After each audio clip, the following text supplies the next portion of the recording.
Subscribe कीजिए doctor Ranjit Kumar Singh IAS channel को और साथ ही साथ बेल आइकन को भी दबाइए अपने यूपीएससी और अदर स्टेट पीसीएस की एग्जाम की तैयारी को द बेस्ट करने के लिए।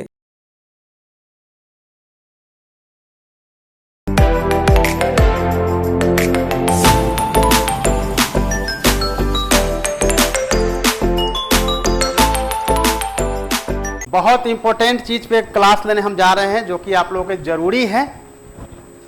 पढ़ाई करते हैं, ठीक है, 2-3 बात तो हमेशा याद रखिएगा। पढ़ाई करते हैं, याद नहीं होता है, ठीक है। बहुत कमेंट आए पिछले, मैं देखूंगा 1 सालों में सबसे अधिक क्वेश्चन मुझसे अगर कोई पूछा गया, सर याद ही नहीं होता है या याद करते हैं तो भूल जाते हैं, ठीक है, कभी भी अस्थायी हमारे परमानेंट मेमोरी में नहीं जाता है। तो आज आप लोगों को एक एक करके बहुत इजी तरीके से आपको बताएंगे कि किस तरीके से याद करिएगा 10 मैजिक टिप्स के साथ, तो आपको कभी भी ये समस्या नहीं होगी। आप सो कर भी उठेंगे, पूछा जाएगा तो आप इजीली बता पाएंगे कि क्या तरीका है जिसके चलते आपको इजीली याद हो सकता है। बहुत ही प्रैक्टिकल है ये, बहुत हाईफाई चीजें नहीं है, बहुत ही प्रैक्टिकल है कैसे याद करना है, ठीक है ना। सबसे पहला जो है वो है ध्यान, मेडिटेशन, जो सभी छात्र और छात्राएं नहीं करते हैं। तो अगर मेडिटेशन नहीं करेंगे तो अब आप ये भूलना का जो है वो भूलना हमेशा भूलते रहेंगे, आपको कभी याद नहीं होने वाला है। मेडिटेशन का मतलब क्या होता है? मेडिटेशन का मतलब केवल योगा करना नहीं होता है, ठीक है। मेडिटेशन हो सकता है कि आप पढ़ाई करते समय 100% कंसंट्रेट अपने आप को करते हैं तो भी मेडिटेशन है, इसमें कोई डाउट नहीं है। मेडिटेशन जो है वो मॉर्निंग इवनिंग कभी भी कर सकते हैं। 30 मिनट, 35 मिनट, 1 घंटा आप समय निकाल के आप ध्यान लगाएंगे तो उस मेडिटेशन से अपने ब्रेन के पावर को बढ़ा सकते हैं। हमारी ब्रेन जो है वो सुपर कंप्यूटर से 50 से 60 गुना ज्यादा फास्ट चलती है। फॉर एग्जाम्पल, विवेकानंद 1 घंटे में 700 से 800 पेज को पढ़ते थे और किसी भी पेज से पूछते उनको याद होता था। कालिदास के बारे में आप लोगों ने सुना होगा, केवल उनको पेज पलटना था, 100% उनको याद होता है। ये कोई किदवंती नहीं है, यही हकीकत है, यही हकीकत है जिसके चलते ध्यान का महत्व जो है बहुत अधिक है। जब ध्यान आपका यानी कंसंट्रेशन अगर प्रॉपर नहीं होगा, मेडिटेशन, आप स्टूडेंट ही नहीं है मेरे ख्याल से, मैं सीधा आपको बोलूंगा स्पष्ट, आप स्टूडेंट बिल्कुल नहीं है जब तक आप ध्यान नहीं करते हैं। यह किसी धर्म मजहब से जुड़ा हुआ चीज नहीं है। ध्यान जो है हर धर्म हर मजहब अपने हिसाब से लोग करते हैं, इसलिए आप इसको रिचुअल ढंग से कभी नहीं कतई देखिए कि ध्यान मतलब कोई रिचुअल ढंग से ना। स्टूडेंट जब आप 3-4 घंटा खूब पढ़ते हैं, अब उठते हैं, कितनी खुशी होती है, नंबर 1। नंबर 2, 1 सप्ताह खूब पढ़िएगा, आपके चेहरे की चमक बढ़ जाएगी। खूब पढ़ने वाले स्टूडेंट ऑलवेज उनके स्किन जो है ना वो ग्लेजिंग होता है, चमकता रहता है, खुश रहता है। कम पढ़ने वाला देखने से लग जाता है कि नहीं पढ़ता है, या फिर उसको गिल्टी फील होती है। हर बार कब गिल्टी फील होती है? रात में, जब दिन पूरा निकल जाता है, ठीक है, पर डे होता है। तो ये रीजन होती है कि आपको मेडिटेशन जो है करनी पड़ेगी, तभी आपको याद होगा। मेडिटेशन का देखिए क्या होता है कि मेडिटेशन में आपको ज़्यादा कुछ नहीं होता, आपको कंसंट्रेट करेंगे। और समटाइम्स हम लोग जब पढ़ाई करते थे तो मेडिटेशन द्वारा बहुत सारे क्वेश्चन जो है अपने दिमाग में घुमाते रहते थे और गेस करते थे मेंस में कि ये क्वेश्चन आया था उस साल, इस ये आया था, इस बार तो ये क्वेश्चन आया, और आता था, ये आता था। और हम लोग पढ़ लेते थे बहुत सारी चीज़ों को कि क्या होने वाला है, कैसे होगा, क्या पूछा जाएगा। आप मेडिटेशन 1 घंटा आंख में ध्यान लगा के आराम से आंख बंद करके लंबी सांस लेके आप करके देखिए, इसका रिजल्ट आपको दिखेगा, पहला दिन से दिखेगा, सेकेंड डे जाने की कोई जरूरत नहीं। सो मेडिटेशन आपको करना पड़ेगा अपनी याददाश्त को बढ़ाने के लिए, अपनी याददाश्त को एकदम अच्छी करने के लिए मेडिटेशन करना पड़ेगा। लेकिन मेडिटेशन का मतलब ये नहीं है कि प्रेशर में आया हुआ, अच्छा अभी तो एग्जाम का 30 दिन बचा है, अब कैसे होगा। मेडिटेशन होता है बिल्कुल खाली मन से और बिल्कुल आपको शांत मन रखना होता है, ये कोई चीज़ें सोचनी नहीं होती है, ठीक है। तो मेडिटेशन के माध्यम से आप अपने आप को इम्प्रूव कर सकते हैं, मेडिटेशन से अपने ब्रेन को डेवलप कर सकते हैं। आइंस्टाइन ने अपने 17% मस्तिष्क का ब्रेन का यूज करके सापेक्षता का सिद्धांत दिया था। आईएएस बनने के लिए 2.5 से 3% अपने ब्रेन का यूज करेंगे, आईएएस बन जाएंगे। और पीसीएस अधिकारी बनना है तो 1% यूज करेंगे तो बन जाएंगे। और रेलवे दूसरे एग्जाम को पास करेंगे तो 0.5% अपने ब्रेन का यूज करना है, बस उसके बाद आपका हो जाएगा। इतना ही है, इससे ज़्यादा यूज करना ही नहीं है, लेकिन हम उतना यूज नहीं करते हैं। तो ये रहा आपका पहला। दूसरा आते हैं बोल कर पढ़ना, ठीक है, बोल कर पढ़ना। ये देखिए कौन है, ये मेढक महोदय हैं, ठीक है, जो बारिश अभी आने वाली है मॉनसून, उसमें वो टर करके बोलना शुरू करते हैं। ओके, तो ये मेढक महोदय का बड़ा महत्व है। ये मेढकी पद्धति से जोर से बोल के टर करके पढ़ते हैं। जो जोर से बोलकर पढ़ता है उसकी 3 समस्याओं का निदान होता है। एक तो भूलने की समस्या का निदान हो जाएगा, दूसरा आपकी प्रोनाउंसिएशन, आपके उच्चारण करने की जो समस्या है वो दूर होती है, तीसरा आप वोकल बनते हैं, इंटरव्यू में आप अच्छे से अपनी बातों को रख सकते हैं।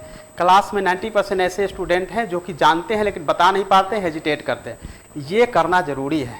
अभी क्या है, हम लोग हो गए हैं चुपचाप वाले सिस्टम में पढ़ाई करते हैं, बोलने की कोई ज़रूरत नहीं है, जबकि बोल के पढ़ना चाहिए। ठीक है, स्पेशली तो बच्चों को बोल के पढ़ाना चाहिए, लेकिन अब आप इस उम्र में आ गए हैं तो भी हम बोलेंगे कि बोल के पढ़िए। अपनी याद करने की क्षमता को इससे भी विकसित कर सकते हैं। आप सब जानते होंगे वैदिक काल में वेदों को कब लिखा गया? 4 वेद है, कब उसका संकलन हुआ? बिल्कुल नहीं। ये देखना है कि ऋग्वेद जो है वो 1500 से शुरू होता है और फिर 1000, और उसके बाद जो है सब 1000 से कहेंगे 600 ईस्वी तक या फिर ईसा पूर्व तक, बीसी में। उस समय नहीं लिखा गया है। ये पूरा का पूरा जो है लिखा गया है 500 बीसी के आसपास, 400 से 500 बीसी के आसपास लिखा है, जब महाकाव्य सब लिखा जा रहा था। ये पूरा का पूरा 1000 वर्षों तक वेद को संजो के कैसे रखा गया? बोलकर।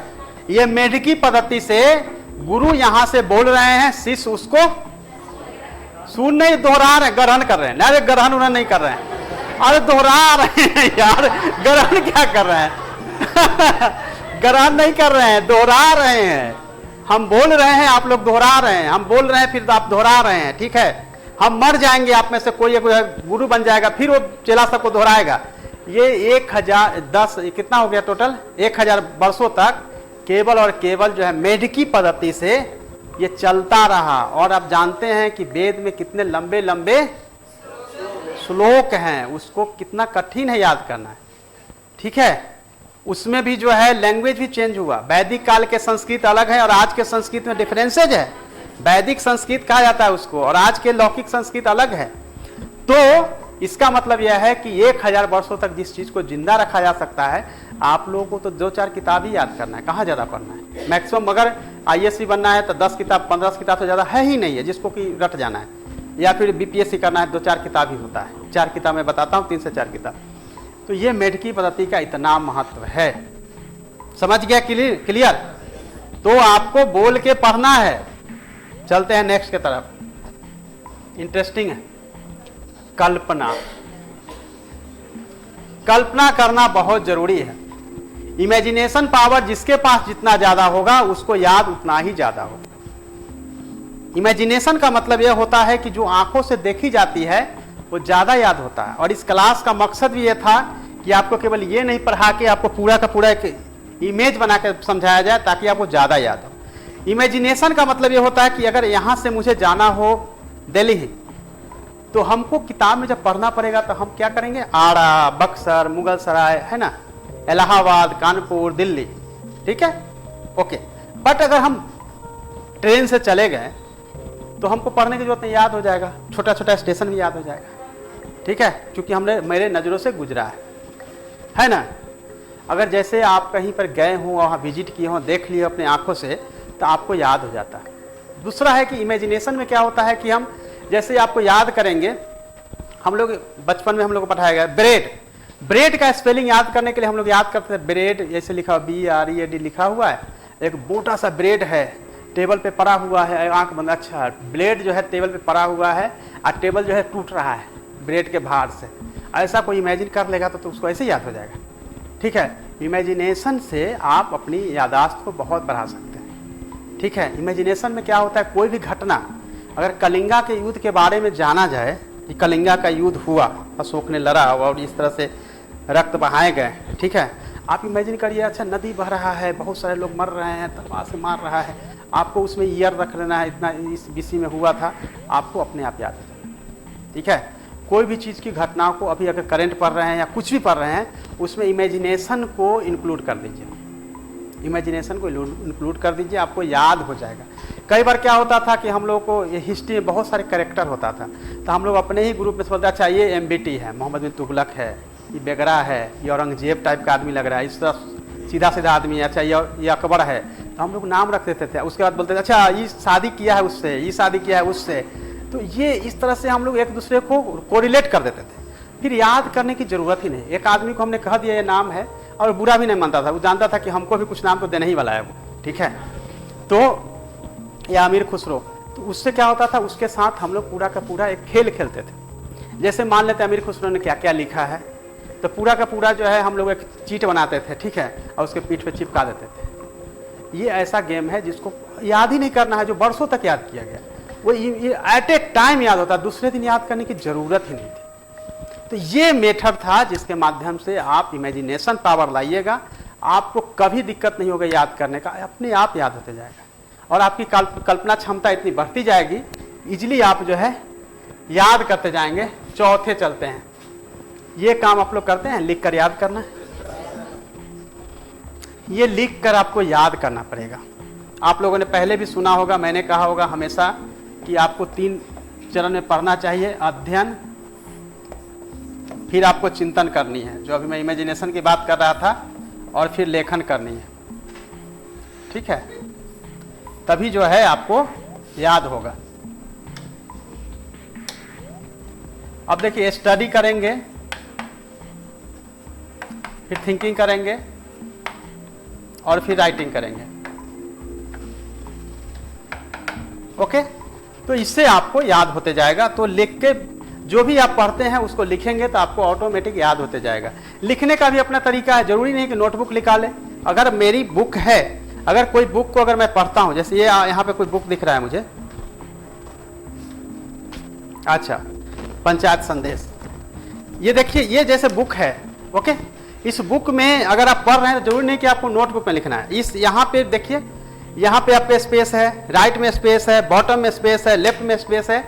सभी किताबों में, एनसीईआरटी में कोई भी किताब हो, इसके सभी ऊपर बॉटम राइट लेफ्ट जगह होती है। उसी में जो पॉइंट आपने पढ़ा है उसको समराइज करिए, उसमें पॉइंट बनाइए, चाहे लिखिए, चाहे डायग्राम बनाइए, चाहे मैप बनाइए, ठीक है। तो उससे आपका क्या होगा कि लिख के पढ़ेंगे तो आपकी जो भूलने की समस्या है वो ऑटोमेटिक दूर हो जाएगी। 5वां है रिवीजन, जो पहले मैंने बताया है, बिना रिवीजन कुछ याद नहीं होगा। 5 किताब को पढ़ने के बजाय 5 किताब को 5 बुक, नो 1 बुक 5 टाइम्स।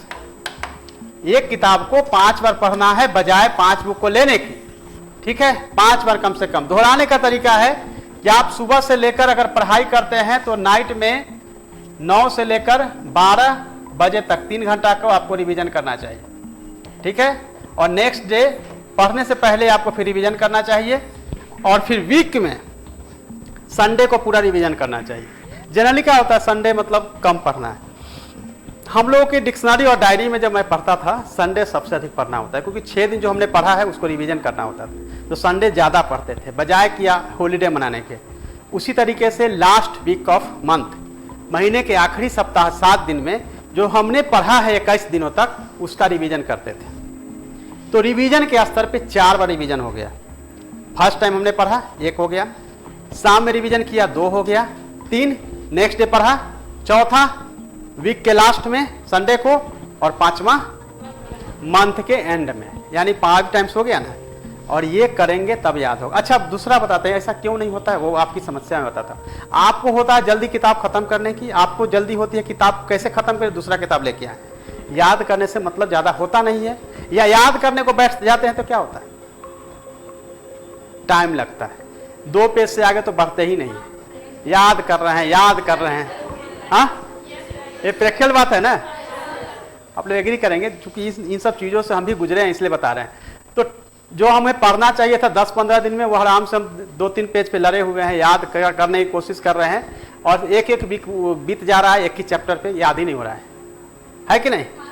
तो क्या होता है उसमें, आप कर क्या रहे हैं, आप कुएं की खुदाई कर रहे हैं। याद करने के लिए पहले एक लेयर होता है जिसको कि खुदाई करके आगे जाना होता है। आप क्या कर रहे हैं, एक जगह बैठ गए हैं और खुदाई कर रहे हैं, और जब खुदाई करके उसके बीच में घुस जाएंगे, ऊपर से मिट्टी आपको ढक देगी, आप मर जाएंगे। ये पढ़ाई का कोई मतलब नहीं होता। इसका मतलब यह होता है फर्स्ट टाइम पढ़ते समय याद नहीं होने वाली है सब की सब चीज़ें, भूल जाना है। सेकेंड टाइम फिर हम आएंगे शाम में, थर्ड टाइम फिर मॉर्निंग में आएंगे, और फिर जब फोर्थ टाइम वीक में आएंगे और फिर मंथ में आएंगे। ये प्रोसेस हमारा कंटिन्यू चलेगा जब तक हमारा रिजल्ट नहीं हो जाता है।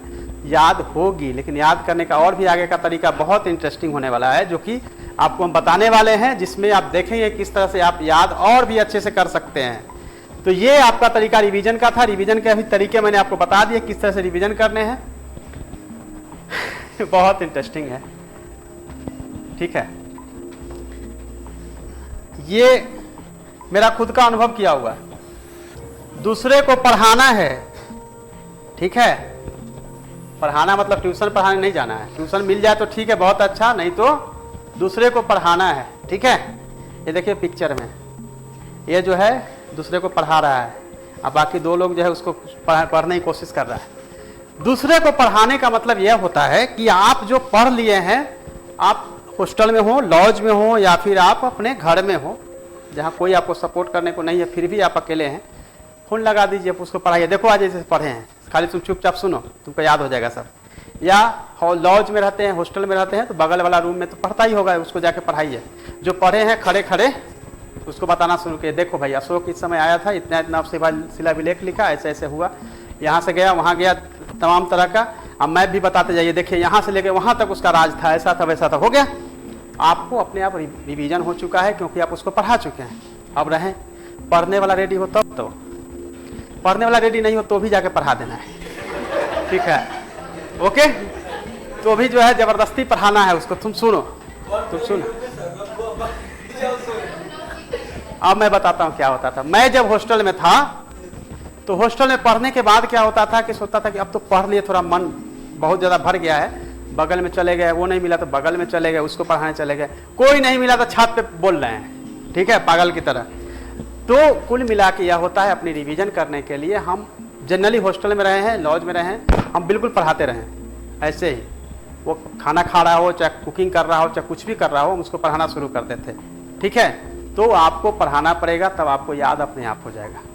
ये बहुत अच्छा मेथड है। नहीं होगा तो बच्चों को पढ़ा सकते हैं, कुछ नहीं होगा तो आप वीडियो कॉल करके किसी को पढ़ा सकते हैं, या फिर आप कॉल करके पढ़ा सकते हैं। यह वो तरीका है जिससे कि आपको पढ़ाना चाहिए, भले इंटरेस्टेड सामने वाला हो या ना हो, आपका काम हो जाएगा, ठीक है। सामने वाला को फायदा होगा कि नहीं मुझे नहीं पता है, लेकिन आपका काम हो जाएगा, आपका रिवीजन हो जाएगा। सो दूसरे को पढ़ाना बहुत ज़रूरी होता है आपको अपनी स्टडी में याद करने के लिए। फार्मूला मैं हमेशा बताता था, बहुत सारे फार्मूला है जिसको कि बनाना चाहिए, ठीक है। अब महमूद गजनवी का भी मैंने एक फार्मूला बनाया था कि ये खोखा बगल में खोक या थूक ऐसा करे कुछ था। बहुत सारे हैं मेरे पास फार्मूला, फार्मूला भी आप लोगों को शेयर टाइम टू टाइम करेंगे। एक फार्मूला हमने यहाँ रख दिया है आपको, ताकि आपको ईजी हो जाए, ठीक है ना। ये दिख नहीं रहा होगा, जो भी लाइव देख रहे होंगे उनके लिए मैं लिख देता हूँ बड़ा सा, यहाँ से ले लीजिए। अब दिख रहा है कि नहीं दिख रहा है?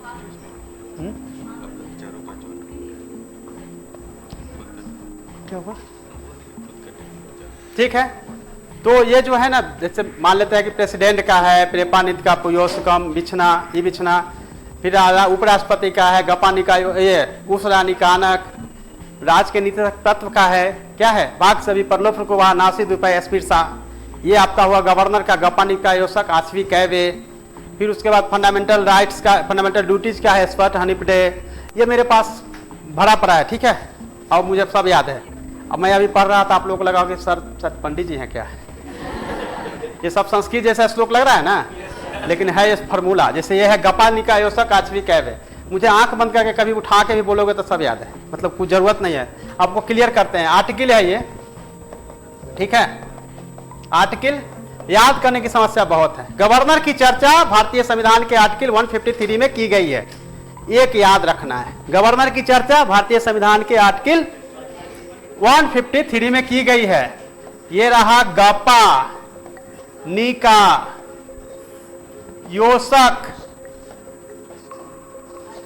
आछवी और कैवे, ठीक है।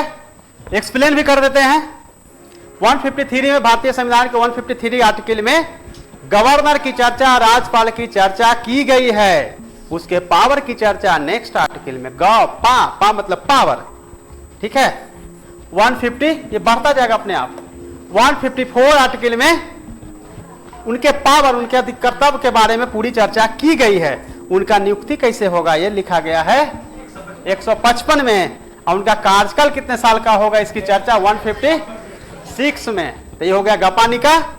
योग्यता क्या होगी, बढ़ाते जाना आर्टिकल, योग्यताएं क्या होगी 157 में, और 158 में आप देखेंगे उनकी शर्तें। योग्यता में क्या क्या कंडीशंस जो होता है, क्या क्या होना चाहिए, बीमार उमार मानसिक रूप से आप जान ही रहे हैं, सब नहीं होना चाहिए।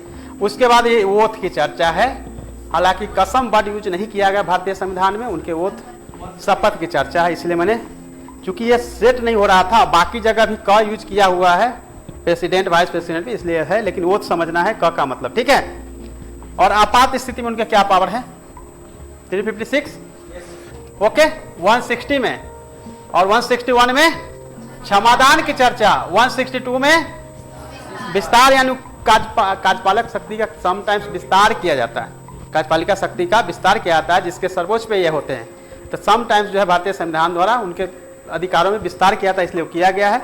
और कैबिनेट का चर्चा, कैबिनेट क्यों, जब तक साइन नहीं करेगा कुछ होगा ही नहीं, ठीक है, राज्यपाल महोदय। इसीलिए कैबिनेट में इनके पावर जो कैबिनेट का सुप्रीम होता है। वो बाकी चीजें बाद में डिस्कस करेंगे कि ये वास्तविक क्या होता है, ये चीजें होती है, लेकिन कोई भी होता है तो कैबिनेट की चर्चा। और फिर इनका वेतन देने में काम कैसे होगा 164, क्लियर है। गपानी का योसा काचवी कैबे, उसी तरह से प्रेपा नीति का जरूरत होगा। कल अगर आप लोग टाइम दीजिएगा तो कल भी आप लोगों को हम पूरा फार्मूला कुछ बता देंगे। बस ये फार्मूला आप लोगों को बनाना है, ठीक है। अरे हाँ ठीक है, अरे सब दे दिया, ले ये तो आप लोगों के लिए सब कुछ दे दिया है, कोई बात नहीं है, पढ़ा देते हैं बच्चा सबको।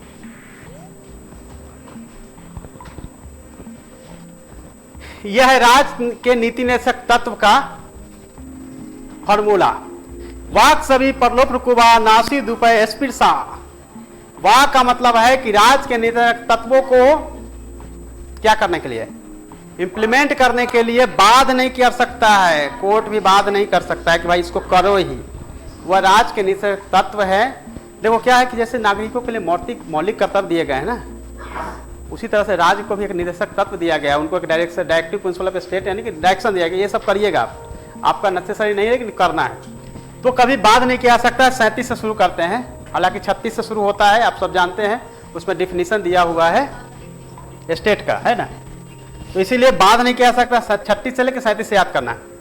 उसके बाद क्या है, क का मतलब कल्याणकारी, क्या है, राज्य कल्याणकारी कार्य करेगी, जिसमें कि सब तरह का कार्य जितना हो सकता है। उसके आर्टिकल 38 में समान कार्य समान वेतन, यानी कि महिला पुरुष में कोई भेदभाव नहीं करेंगे, दोनों को समान वेतन समान अवसर, आपको सब कुछ प्रोवाइड कराना है। और विधिक सहायता किसको करना है, कमजोर जो है। देखिए एक चीज आप याद रखिएगा, ये सारे फॉर्मूला के एंड जो है उसमें पहले वाले आर्टिकल का क है, पहले वाले आर्टिकल का क है। जैसे 39 के 39 क है ना, ये बाद में जोड़ा गया भारतीय संविधान में संशोधन के बाद। तो 39 के क में विधिक सहायता की बात की गई, ठीक है। 39 के क, जैसे यहां देखिएगा 43 के क है ना, इसमें भी देखिएगा 48 के क दिख रहा है ना, तो अब समझ लीजिए। पंचायती राज 40 में यह क्वेश्चन बार बार आता है, ठीक है। कंटिन्यूटी में सब है, 37 से लेकर आप देखेंगे 51 तक कंटिन्यूटी में है सब, क्लियर है ना। तो आप इसमें देखेंगे पंचायती राज की चर्चा यहाँ की गई है। 41 में जो है लोक सहायता, कमजोर बूढ़े और जो अस्वस्थ हैं उनके लिए। प्रसूति सहायता, ये भी आप जानते ही हैं। अब इसी के तहत जो है बहुत सारे स्कीम भी चलता है। कुटीर उद्योग 43 में। लेकिन ये जो भागीदारी है, कोई भी ट्रेड यूनियन या फिर श्रम से संबंधित कानून बनेंगे तो क्या होगा, इससे संबंधित जो ट्रेड यूनियन से संबंधित जो लोग हैं उनकी भागीदारी को लेकर बनाना है कानून, ये है भागीदारी, ठीक है। तो ये 43 के क में जोड़ा गया।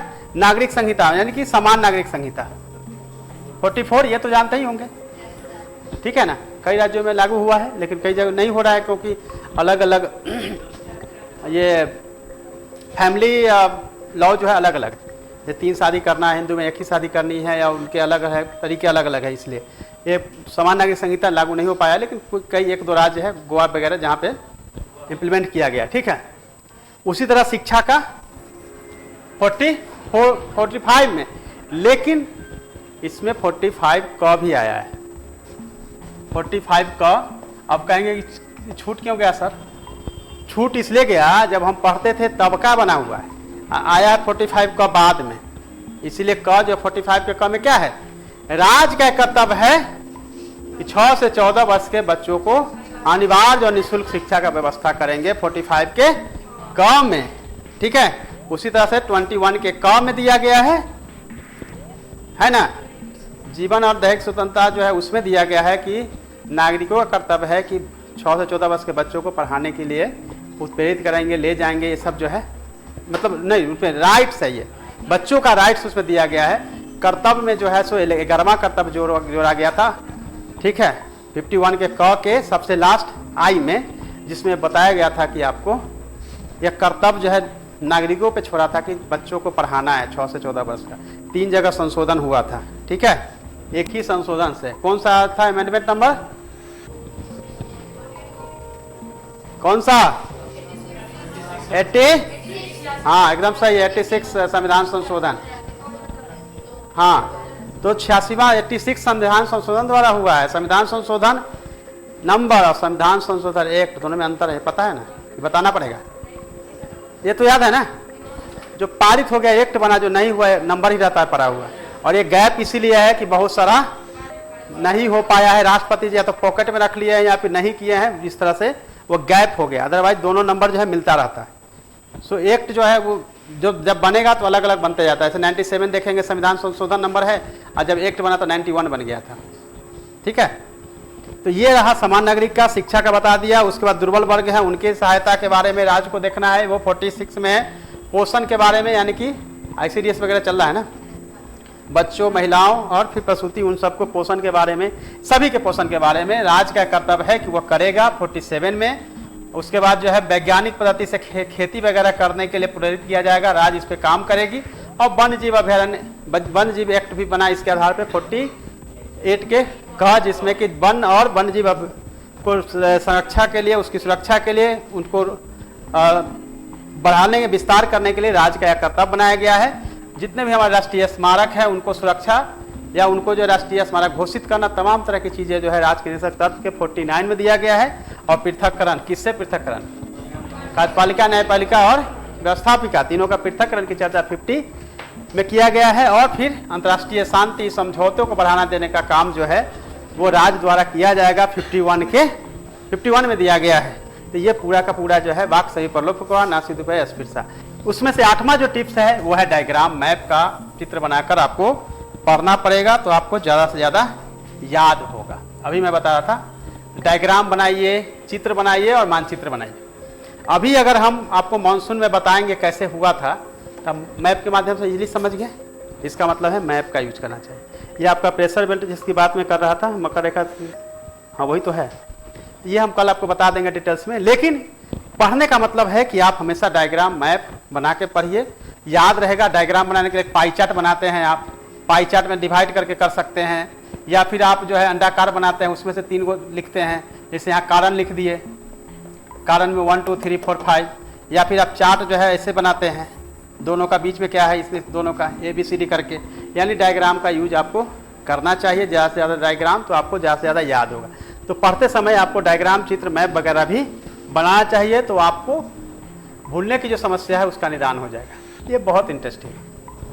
घर के दीवारों बाथरूम का उपयोग करना है। ठीक है, बाथरूम, रेस्ट रूम, जहाँ सबसे अधिक याद चिंतन होता है। देखिए स्टडी रूम में, देखिए यहाँ पे आप देख रहे होंगे, यहाँ क्या है, यहाँ वो चीज़ें हैं जो कि आपको दिख रहा होगा। यहाँ चिपकाया हुआ है कुछ जो हमको याद नहीं होता है, वो अपने स्टडी रूम के सामने हम चिपकाते हैं और तीसरे दिन उखाड़ लेते हैं। क्यों उखाड़ लेते हैं? क्योंकि 2 दिन में याद हो जाता है, तीसरे दिन की जरूरत कोई नहीं पड़ता है।